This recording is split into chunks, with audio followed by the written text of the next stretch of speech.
Meanwhile, we've been doing this with all position groups, taking a look at some of the potential draft picks that could land on the Seahawks roster. And we look at wide receivers, which, we say, well, they're pretty set at receiver, right? You got Tyler, who just restructured his deal. You got DK Metcalf. We'll see what kind of receiver Bobo ultimately becomes. But then you talk about the age of Tyler, and I'll have to look at his contract to see how punitive it would be if they moved on after this season. But there's a feeling that, all right, he's getting older. Is this going to be his last season with the Seahawks? I don't know if that's how John Schneider and McDonald are feeling. This year will go a long way into telling that story. But maybe they're starting to look for, all right, we know we have DK. Not sure what Bobo's going to be. He could be a really good receiver. Maybe he's just a guy who's just a solid contributor, but maybe not your ultimate number 3 there. You got Jackson Smith. Well, and this is a guy, I looked at, these guys are projected second, third round, the 3 guys we look at here, but that could easily be 4th or 5th. You just never know. But yeah, it would be one of those positions that would maybe be a surprise, but not as a mid-round pick. I think, first round, second round, that's one thing, but this wouldn't be too much of a surprise. And, a couple of these, 2 of these receivers I came across just by looking at quarterbacks, which was Spencer Rattler and Bo Nix. Mm-hmm. So South Carolina, and this guy's probably my favorite because I love his comp. His comparison for me anyway is Anquan Bolden. You remember Anquan Bolden from physical? Oh my God! He used to play quarterback at one point. Was it college or high school? He had some quarterback history to him. I don't know. I don't remember that part. But Xavier Legette, he is 6'1". Some people say 230. Some people say 225. So he just has an unbelievable power source. Remember, Anquan Bolden got knocked out by the New York Jets. I can't remember who the safety was that just killed him, hit him right in the head, knocked him out. This is back in 2008, so they weren't as careful then. So they just dragged him off the field. But, he gets knocked out. He had to have some kind of surgery or something. There was a crack in, his nasal cavity or something. Because he got hit so hard, and then he had to have his jaw wired shut. He missed 2 games. He came back 2 games later and went out and caught 9 catches for 2 touchdowns. So this is a big, strong, thick dude, man. He is tough. He's got the power source. Ran a 4.39 at the combine. And he high points the ball really well. That's one thing you see in college. A lot of the college receivers will wait for the ball to come to them. Mm-hmm. And then there are guys that go up and get it. You have to go up and get it in the NFL. The DBs are too good. They're not gonna allow that. So those are the kind of things. The other things that most receivers suffer from is running super sharp routes. And and I said in some ways he's kind of raw a little bit.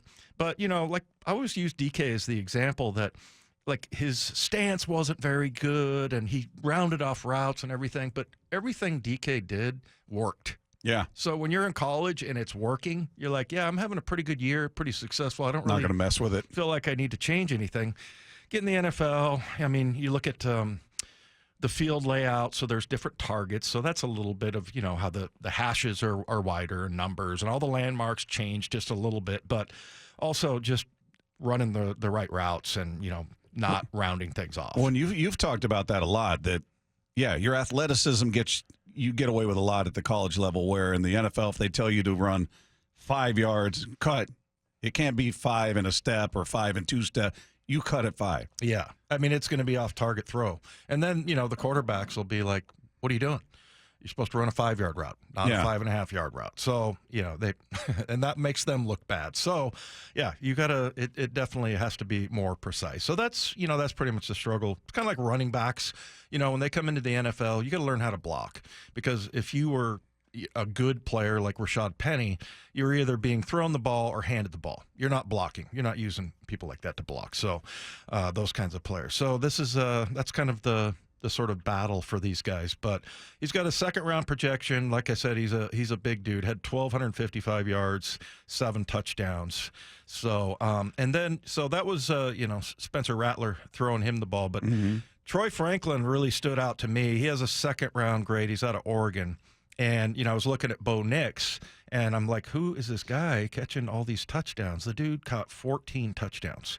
And unbelievably, that was 3rd in the NCAA. But Yeah, so I think somebody had 16, one had 15. But anyway, he lots of touchdowns. He ran a 4.41 at the combine, had 13.83 as far as yardage goes. And yeah, I mean, this is a good player. Here's one of the things about him. He has a big catch radius, which, you see him catch balls. You just look at, when you're watching, especially a quarterback, you look at what they see. They see a guy, if a guy has a big catch radius, you see like a big circle, right? I can throw it anywhere in here. Mm-hmm. Who was, remember Megatron? Yeah. I remember they had a graphic on that, like his basic range was like the size of a 2-car garage. Yeah, it wasn't like him, and was Julio Jones the other guy that had the just crazy catch radius in their prime? Right. Yeah, so that's what Troy Franklin provides. The other thing that kind of stood out to me, I don't know if I mentioned this, 4.41 40 at the combine. So, yeah, and he had a really good senior year. But one of the things I saw, he's not afraid of contact. He's not a huge guy, 6'2", 176 pounds. But there was kind of like a Chris Carson moment where he had a DB, he could have put a move on, and he put his shoulder down and ran over him. And I'm like, I kind of like that. Like that attitude. Yeah. You got to change that at the NFL level, unless he's going to. That's pretty light, 176. He's a string bean. So I like the toughness, in that decision. But now Chris Carson ran over people like 4 yards deep in the end zone. Yeah, he'd run them over out of bounds. just to send a message. Yeah, it's not a great business decision, but I really love that attitude. Yeah. So, and then, we've been looking at a lot of Husky. I was looking at an article that there's possibly like 12 or 13 Huskies that could end up either being drafted or free agents.